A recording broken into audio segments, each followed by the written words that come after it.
And hey, it is Might Live. God is great, worthy to be praised. Blessed be the King of Kings and the Lord of Lords.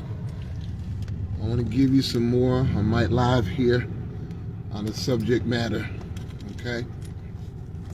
And I want to give you this principle, all right? Here's the principle I want to give you, okay? Kelce, the Kansas City Chiefs, and the Kingdom of God. Kelce, the Kansas City Chiefs, and the Kingdom of God. Kelce, the Kansas City Chiefs, and the Kingdom of God. You know, I've been doing this ministry thing a long time, man. And I have found out that there are two prayer requests, no matter what church I minister to, that comes up all the time. And this is the two major issues: romance, finance. I don't care where I minister, where I go, all prayer lines basically come down to romance and finance. I said it the way I want to say it: romance and finance. And the reason why this thing with Kelce and Taylor Swift and the Kansas City Chiefs is so powerful, because you're dealing with those two issues: romance and finance.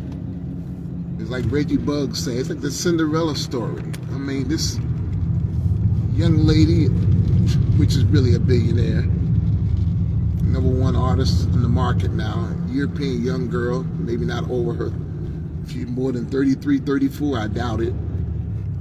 And her husband to be, trust me, would be shocked if they got married on Super Bowl Sunday or after. You know, they're dating in a real public relationship. He's a successful receiver, and she's #1 artist. You got two people at the top of two mountains: the mountain of sports and fitness, and the mountain of entertainment. And these two are planning to join together in a holy matrimony. And the crazy thing is, she is covered by her parents, so she's never out there by herself. Her mother and father is always around her, taking care of her, and she has decided to be covered by her parents. And I come to find out that this is what I found out to be a major problem in the body of Christ. It's romance and finance, and we don't put ourselves in systems that produce just this. You know, I always meet people want money, but they want to get it the wrong way. You know, they want to hit the lotto. They want to do something, get rich quick overnight. You know, I'm telling you, real wealth and real finance is a piece at a time. You build the market. And romance really means falling in love with Christ Jesus first, and then Christ will show you who is your husband that he's going to present to you, and who is your wife that you're going to pursue. And I have figured something out, man, about the whole Kelce and Taylor Swift and the Kansas City Chiefs. It covers two major issues: romance and finance. Now let me give you a balanced point of view here, because I have noticed that people are real jealous of Taylor Swift. Never met her, mad at her because of her success. I don't know how anyone can have an attitude with Taylor Swift and you never sat down with her, you never met her. So I'm wondering, how do you be on Facebook and have an attitude with her and you never met her? It's like folk do to us, never meet us, and they just come with all these assumptions. Let me tell you what you're mad at. You're mad at the attention she receives. You're mad because her level of persuasion and influence shifts the economic market. And some of y'all are mad because you want to be in her spot. But of course you're not going to say that. A lot of times, man, it comes down to jealousy and envy. And if you're mad at the systems that put her there, then get mad at Hollywood. Get mad at our capitalistic society. You know? I know it seems unfair that NFL stars and Major League Baseball stars and NBA make all this type of money, And the average school teacher starts off with making, what, $40-some thousand a year. And after 20 years, they might be cracking close to $100,000. When the NBA start making $100,000 like a minute or an hour, you know, God bless you, elder, younger. And I found out that people are very envious and very jealous of anybody or anyone that demands attention and increases in wealth and increases with power. So the reason why I named this message this KC, Taylor Swift, and the Kansas City Chiefs, because they are actually operating in kingdom principles. Now you might not think so because you'd be looking for scriptures. I'm able to pull back the veil and pull out kingdom principles that relate today. I can actually take the story of Kelce, Taylor Swift, and Kansas City Chiefs and preach on Black History Month. That's right. I can take the principles from this couple and teach on Black history. Yes, I sure can. Because no matter where you go in history, you're going to find two things that follow people: romance and finance. And if those things are not covered in your relationship will not last. I'm telling you, it will not last. You'll be holding on like the skin on your teeth. If the romance and the finance are not there, you're going to struggle getting to third base. Trust me when I tell you. And the reason why the Kansas City Chiefs are sitting on billions of more dollars, because they are milking it. They milking this thing, man. You think that quarterback is throwing to Kelce by accident? Please. They got 5 other receivers. Who got the ball thrown to them more than anybody else? Kelce. Because him and Mr. Mahomes have decided we're going to big this thing up. And trust me, they're owned by a whole corporation of investors. And the NFL team called the Kansas City says, not only are we trying to win the Super Bowl, we're trying to dominate the top of the market. And before you throw your stones, because I know folk like to throw stones, before you get envious and jealous, take time out and learn different systems. Study and see what did Kelce do? What did Taylor Swift do that both of them are billionaires? Trust me when I tell you, they're already billionaires. A lot of times when people report the finances of movie stars and NBA stars, they take a curve. So they tell you they're only worth $1 billion, add 2 more, $2 billion. They tell you they're worth 800,000, add they cracking about $2 billion. So it's a major curve because nobody puts their full business out there. I don't care what y'all say. I wouldn't do it. Shall be time. I'm only worth 100,000. I'd be worth $1 billion. I wouldn't tell half you. I wouldn't tell half the folk I know crap. But folks can't carry secrets. They can't carry water. So, as I was watching the championship game, I was telling you this morning how the quarterback from Kansas City, Mahomes, kept throwing the ball to Kelce. And I was saying to myself, he got 4 other receivers. Why is Kelce getting all the passes?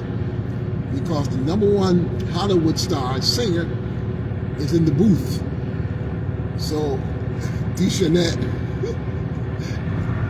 they put the camera in that booth so many times that looked like she was cursing him out. One time, take that camera out my face. She was so sick of the camera zooming up on her. Because every time Kelce did something, the camera would jump to the booth. And I said this morning, she ain't caught a pass yet. She ain't ran the ball. But when it comes to a society called America, everything is about the love of mammon and a capitalistic spirit. And it's all about the law of supply and demand. And I'm telling you the truth, this woman is so influential and so powerful. People will come to the stadium where she's sitting at and shop next door and then go back and tell their friends, I didn't get inside to see Taylor Swift, but I went to the store that was right next to her and she was sitting in the stadium and I bought something. You'd be like, are you really telling me a story about you went to a store that's next door to the stadium where Taylor Swift is sitting? Because she's that influential. See? Let me tell you something that I learned from Kelce and Taylor Swift and the Kansas City Chiefs. First of all, Let me give you some kingdom principles. Number one, Taylor Swift is covered by her mother and her father. Every time you see Taylor Swift, she's never by herself. Either her mother is there or her father is there, or she's always around people, right? She's keeping covered. When you that popular and that powerful, a bunch of kooks and nuts are always coming for you. So here's a kingdom principle. The higher you go up the mountain and the more powerful you become, your core circle becomes tighter. And you got to have somebody watching over you all the time, because everybody wants your spot. Everybody wants your influence, and everybody want to be you. And when they can't be you, what they tend to do is talk about, you can't sing, you can't dance, you can't preach. The reason is they want to do what you do, but they can't do it. And since they don't know who they are, envy and jealousy sets in. So these are kingdom principles I'm learning watching Kansas City, Kelce and Taylor Swift. Protect your investment. If you are a loving parent and you see capability and powers inside of your son and your daughter, let me tell you something. Protect your investment. I'm telling you right now. And you better develop a relationship with your son and your daughter that they trust your word above all else. Kelce said, if my mommy and daddy say you're no good for me, we're not dating. Because there was other candidates that wanted to date Taylor, and the mother and father said not approved. And she said, bye. That was it. Over with. Kelce comes parental approved. And I know what you say. That's unfair. That's unfair. Let the girl choose. Let the daughter choose. And once again, we don't study Jewish culture. We don't study it. We don't. Because in Jewish culture, daddy decided whether or not daddy, who's Laban, going to decide who was qualified to get Rachel and Leah. These Bible stories are not sitting just in this book just to be cute. It's teaching you principle of the kingdom. Let me tell you why it's so far off in American families, especially amongst the urban family, because a lot of our black daddies locked up in jail selling drugs. They ain't even thinking about dating their daughter and covering their daughter. I mean, please, shucks. My daughter know who to hang out with. And if her boyfriend or her fiance or whoever she plans to get involved with, she's going to say, that's not how my daddy treated me. My daddy spoiled me. My daddy did things for me. And she said, if they don't stand on the shoulders of my daddy and go higher, I'm not giving you the time of the day. I'm telling you, man, that is how it's supposed to be. And I know that's rough for some of you, because we ain't seen a bunch of daddies like this. We ain't seen them. Oh, but they there. Oh, they there. Oh, my God, my God, my God. Oh, Jesus, they're there. And Taylor Swift's mother and father are covering parents. I'm going to give you a bombshell. I know you don't want to believe this. They happen to be Christians. Now, they may not be as spiritual and deep as some of y'all think y'all are with your tongue-talking self, but they do attend a church service. They're not going to tell you, because, of course, you'll be attending it for all the wrong reasons. And they got some morals and some values, and even her music is not as raunchy as I've heard a lot of my own brothers and sisters in the black family be doing. You know, they got some morals and values, some. Not that it won't go in that direction, but every time we get prosperous and start growing, we start becoming corrupted and perverted. I'm like saying, who's gonna hold the stance? Who's gonna cut some nice music and do some stuff without being corrupted and perverted? Where's that at? Where is the style of comedy that's on stage and you don't have to curse and make people laugh? Where are the TV series that put morals and values on the screen and the script is so powerful and people can say, oh, I like that movie? Why does everything gotta be sex, drugs, kiss, rape, punch, beat, gender twisting? Why we can't have shows that push Christian values? Because a lot of our scripts are corny and boring. That's why. One of the reasons why I really like the Curse Squad back in the day, they did their music, because their music had a beat and a style to it. You know, Benjamin and them, I tell you. Reverend Marcus has a rap style that reaches a certain group of people And the Curse Squad has a rap style to reach a certain group of people. And what I like about both of them, or all of them, they knew what group they had to deal with. Powerful stuff, man. Powerful stuff. And I found out that when you don't know who you are, and you don't know who God called you to be, you tend to character assassinate others who know who they are. I'm telling you, man. I'm reading some of the posts on social media and folks player hating Taylor Swift. And I'm saying, why y'all mad at her? It's not her. She got a whole group of businessmen and a group of businesswomen that's running her whole corporation. I want to learn her team. I want to know who running her books. I want to know who got her on billionaire status. I wish I could meet her father. I really don't want to sit down with Taylor Swift. I want to meet the dad. I'm not interested in hearing Taylor Swift sing. I want to meet her father in the parking lot. I'm going to say, Mr. Swift, can I take you out to eat? Can you tell me why your daughter is so successful? See, that's what I be doing. Y'all be saying, I want to meet Dr. Miles Monroe. I want to meet Fred Price. I want to meet all these stars. I want to meet the wife, because I know they're the one that turned the neck. They're the one that's calling the shots.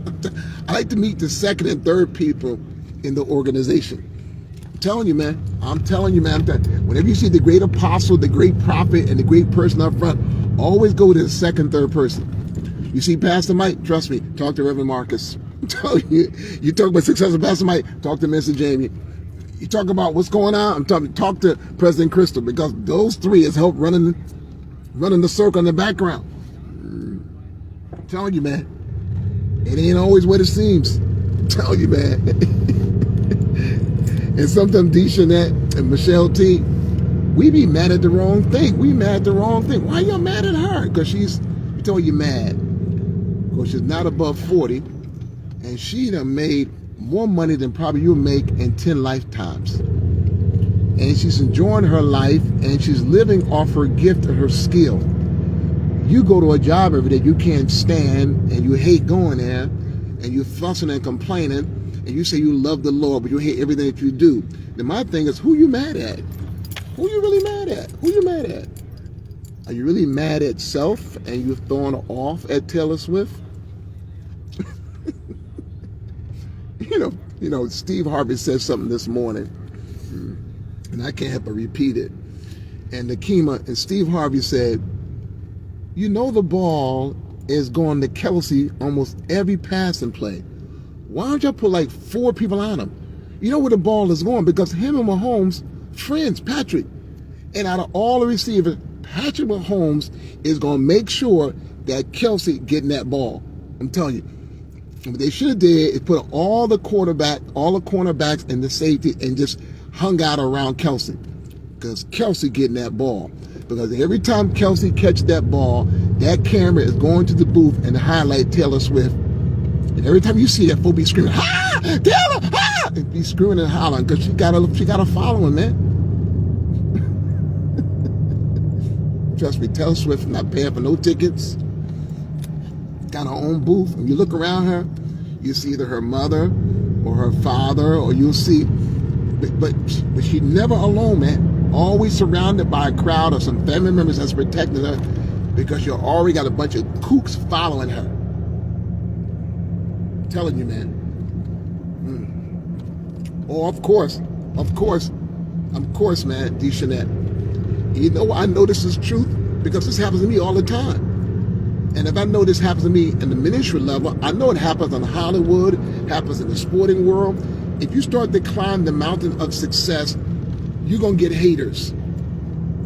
I'm telling you, man, if you're not ready to be hated on, don't tell me about being millionaires and billionaires, because you're going to have to learn how to take the haters if you plan to go up. Do you know I have been called to situations where a young lady wanted to harm herself because she told me that she was too pretty and that her friends don't want to hang out with her, and she feel by herself and she's depressed. And when I went to sit down, and this happened years ago, y'all, so I'm not talking about nobody presently, And when I went and sit down, the lady was so pretty. I said, oh my God, Lord, that's the problem. Because when she comes in the room with her girlfriends, right, to the party, none of the men want the girlfriend. They all want her. And so after a while, when you're going out on dates trying to get a man, you know, they're mad at her because when she walking, all the men want her. So all of a sudden, they don't call her no more when they go out. They leave her home. And so now she's depressed. She's upset. She's mad. I said, why are you upset? My friends don't even invite me to come out anymore. They go to the party, don't call me. They leave me home. What did I do? I must be ugly. I was looking at her like, you're not ugly. We know that's it. And that's show me the picture of the girlfriend you hang out with. And I was like, oh, we got the Leah and Rachel thing going on here. Oh, you Rachel, and you're hanging out with Leah's. Oh, that's the problem. So you're going to find some other sisters who are gifted on the outside. You're hanging out with some people that got nice eyes and got nice personality. And I know some of y'all don't want to tell the truth. But some of y'all in trouble. Now I'm talking to some females. You're in trouble because when you go to a party, hang out, and you're all single. And when you go to the party scene, you get all the numbers, all the attention. There's always some girl waiting to be sucking their teeth. I can't stand her. I can't stand her. I can't stand her. I'm like, why you can't stand her? Because she's so pretty and so fine and so curvy. And, you know, I wish I was like her. I wish I had her skin. I wish I had her shape. I wish I had her behind. I wish I had her curves. I said, why don't you start wishing to have something? And why not appreciate what you have? Well, Rev, Minister McDuffie, I would, but nobody will be looking at me, you know. Every time we go, they're looking at this old ugly heifer. I said, no, she's not ugly. She's not a heifer. I know what the problem is. The problem is, and please get me, I know the problem is, you don't know who you are. You have an identification problem. So you throwing off your jealousy and envy onto her. But here's the part that upset me. The lady I'm ministering to is in a spirit of depression because her girlfriends don't want to hang out with her because she's prettier than the girlfriends. And so she's upset because none of her girlfriends invite her out no more. So I changed my advisory council, that's what I call it, to come up with this plan. I said, so the 4 girls don't call you. No, they leave me home. They leave me home and I'm depressed. I told her to lean into me. She leaned in. I said, wake your butt up. What's wrong with you, girl? So I could do that with some people. Get your butt up. I said, take out a list of other girls you don't hang out with and show me them. And I seen some other women. I said, listen, ask these 4 to hanging out with you. Ask these 4. And she created a whole network of hanging out with other females, watch this, that was in her zone. Now, I know some of y'all, that's a little bit too deep for y'all because y'all real spiritual. And let me tell you, the things I'm teaching you, you're going to train your children how to do this. Because some of you don't even know that some of your children are finer and prettier than you are. And you thought you was drop dead gorgeous at 20 and 21. Wait till your kids finally come into their glory.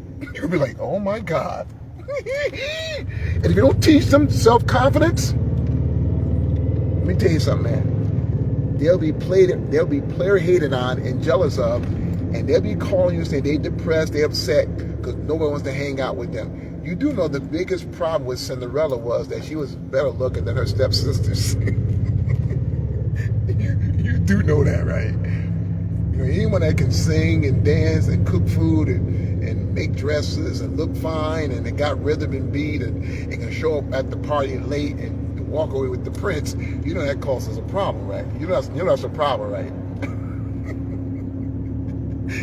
Success brings problems. Dr. Brown, folk don't want to talk about this. Elder, younger, you know I'm talking right. Folk don't want to talk about this. Success brings problems. And if you plan to be successful without problems, it don't go like that. If you want to be successful, you want to be great, you got to deal with people, you got to deal with envy, you got to deal with jealousy. And this is why sometimes I got to clap for Kelce and Taylor Swift so far. Because under all the pressure they're going to be under, they've been hanging tough with it. We want to be successful and have everybody like it. We want to be on top of the mountain and then have everybody clap. They don't go together. Oil and water don't really go together unless you got core water. Core water can cause oil and water to mix, but your normal water from the sink don't really mix with oil. Folk want all these great breakthroughs and don't think there's no opposition. Yo, they don't go together. My God. And Deshaun, you know I'm right. You gotta deal with it. You gotta deal with it. Here is a principle for Kelce, and Taylor Swift. On the way up the mountaintop, there are folks on the slopes and on the level ground who are going to do everything to pull you off the top of the mountain. And as you go up higher, some people you're going to have to learn how to ignore. Let me tell you something, and you better get this. You're going to learn how to ignore people and don't fuel their drama. Don't fuel it. I'm telling you right now. I already know how this goes. I've been doing this over 40 years, and I know what I'm good at, and I know how to ignore drama, and I also know how to cut some folk off, say, okay, talk to you later, and just keep moving. Because if not, you will fuel your enemies. You'll fuel them. Don't pour gas inside of a tank that's not going no place. Don't pour gas inside of a tank that's not going any place until you gas it and they start moving.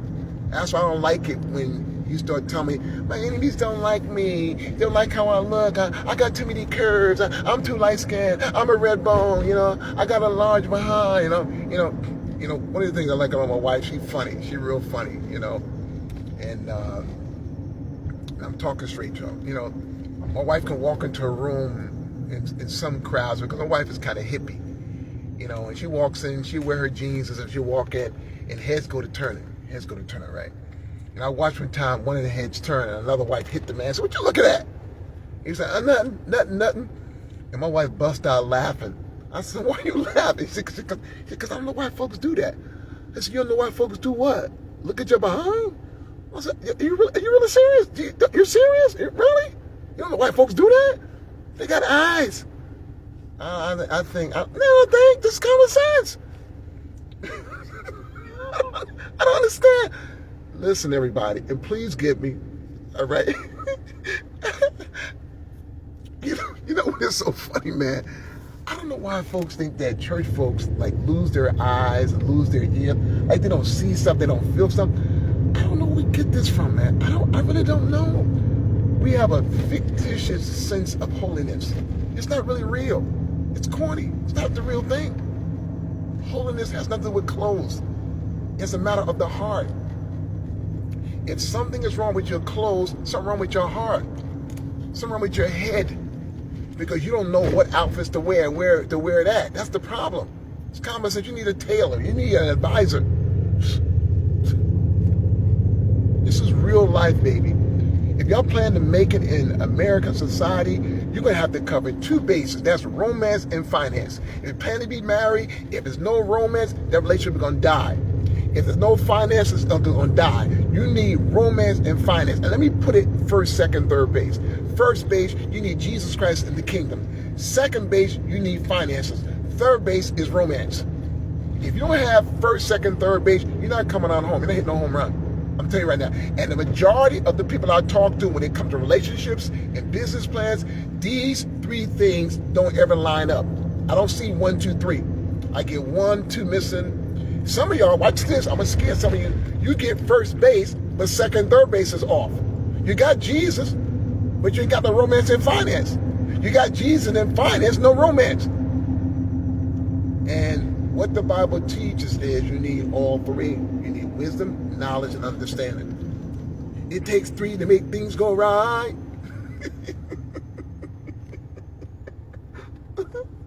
Oh, God. I'm actually teaching you from Kansas City Chiefs, Kelce, and Taylor Swift. And I'm showing you that this whole thing that's unfolding before our eyes is showing you the kingdom, but you got to take off your prejudiced glasses. You got to take off your racist ways. And you can't be jealous and envious because a couple of folk are making it and you're still struggling. You know, sometimes, man, I used to think that, you know, when you meet successful people, all of them are stingy and mean and don't want to share information. But I've been hanging out with some millionaires and some folk with a lot of money in the last 3 years, and that's not the case. And while folk are fussing and complaining, I'm sitting at tables and learning from generals. I'm learning from people who do economic development. I'm learning from people who run medical centers. I'm learning from people, you know, who take home $100,000. I'm learning from people, right, that that I don't even need the money. I just want the information and the wisdom.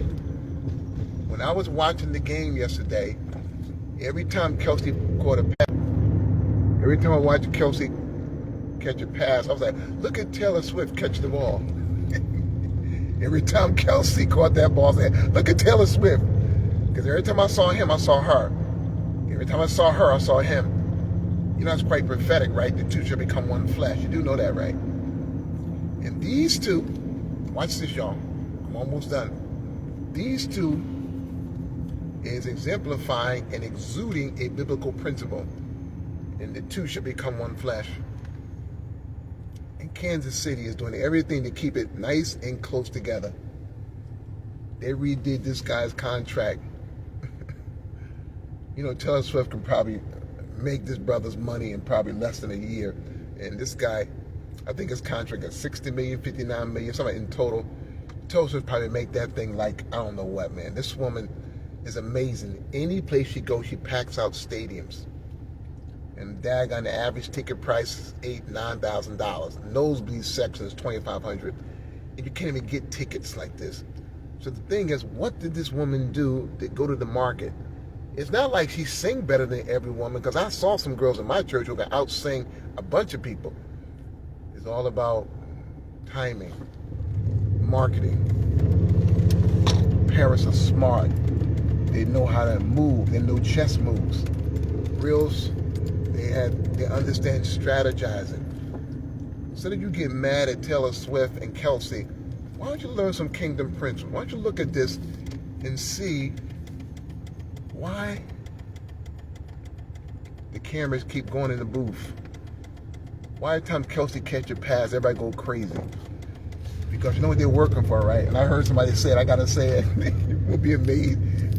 It wouldn't bother, it wouldn't even shock me if Kansas City, when they win the Super Bowl, he walk up to her and propose to her during the Super Bowl. I said it in my mind, and I saw someone say that on Facebook. I was cracking up, boy. Wouldn't it be funny if, when Kansas City wins, and I think it's going to happen because I think the market demands it. I'm just telling you, man. I'm just telling you. And I got a cousin that played for Kansas City. I don't have, my team is Washington, so my team is out. I'm just letting you know, I've always been a Washington fan. But being I got a family member on Kansas, I'm probably leaning towards Kansas. But that wouldn't bother me if one win or not. I'm not making no money, all right? But here's the point I'm making. Could you imagine if Kansas City wins and doing after the thing, he gets on his knees and he proposes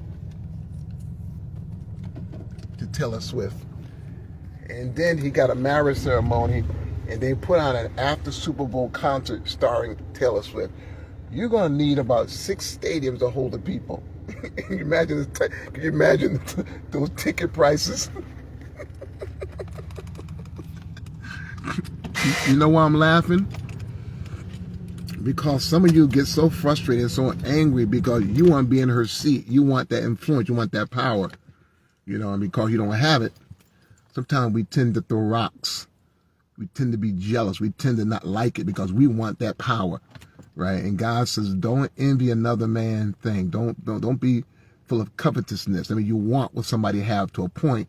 You'll destroy them to get it. That's what they did with Jesus. They was filled with the spirit of covetousness. They didn't like his influence and his power. Don't get it twisted. They murdered Jesus because of the money he was messing with in the temple and talking about the temple was coming down. And that's what he got crucified. They nailed him. And of course, Christ gets out the grave. But this is some things I continue to learn People need to learn how to get in the room and focus on, and not focus on begging. Knowledge and wisdom is worth more, because to have money with no knowledge or wisdom, you will be broke soon as you leave the room. Oh, Dr. Lisa Brown, heart to heart, so powerful. So powerful, man, so powerful. You know, there's other things I saw, and I'm talking about Kansas City, Kelce, and Taylor Swift, and I'm teaching you kingdom principles from this story. Now, many of you who watch me, you're going to be preaching the second Saturday at 20 Belmont Ave. And Dr. Lisa Brown, one of the speakers, she's teaching about Harriet Tubman. And there are principles that Harriet Tubman exemplified and exuded when she was bringing the slaves out and headed them towards the north. And I'm pretty sure you can see principles that teaches kingdom. And I am a firm believer that when God puts these people in front of us, he wants us to learn. Don't be envious and jealous of Taylor Swift and Kelce. I'm to a point now, when I see successful people, I just start praying for them. I just surround them in the blood of Jesus, because I know how people are, man. People don't like it when you seem to go further than them. Some of y'all got friends that like you because they're at the same level you are. Their friendship is always tested if you get 1 inch in front of them. Folks always like you when you're at the same table. But then when your boss come and say, now you're going to be the boss over them, all that friendship becomes tested. Oh boy, oh boy, boy. Folk like Pastor Mike when I'm sitting there right next to him. Yeah, but if they make me the president and put me the head of the group, oh, I don't like him now. You know, human nature is funny, man. It's funny. Oh God, it's funny. Listen, I got to begin to go because of the time. I just gave you some principles about romance and finance. I gave you principles about Kansas City Chiefs, Kelce, and Taylor Swift. There's so much we can learn from this Cinderella story. And I want you to soon pray for people's success. Don't pray for them to be cursed. Don't pray for them to fall and mess up. Don't try to build your success off of someone's demise. Celebrate them. I found out that when you honor somebody else for their success, it comes back to you later. There's a bunch of folk, man, that I danced around and praised and gave honor to like 20 years ago. And when it spin back around, this guy said, McDuffie, you have never been jealous of me, man. Every time I see you, always hug me and pray for me. He said, man, I love you, man. He said, put that in your pocket. I said, oh, shit. I said, really? He said, yeah, this for you, man. You have never been competing with me. I love you, man. Oh, my. What a powerful thing, man, to be sure of oneself that I hope you are successful in all that you do. Man, there's enough room at the table for all of us to win. Once you make it about you want to win so other folks can lose, it becomes devilish. Here's something I said one time. I'm going to close with this joke, but it was so funny. And I know people think like this, you know. I was listening to someone talk, and they said, man, I want all the money in the world. And one lady reached over there and said, listen, she says, when we get to heaven, it won't even matter. We're all going to be rich. And he said, well, that's not the fun part. I don't want you to have it. I want to have it. He said, everybody have it. That's corny. He said, fun is I have it and you don't have it. And he was so serious. He said, what fun is that? I don't want you to have it. I want to have it. I mean, if we all have it, that's corny. He said, the fun is I have it and you don't have it.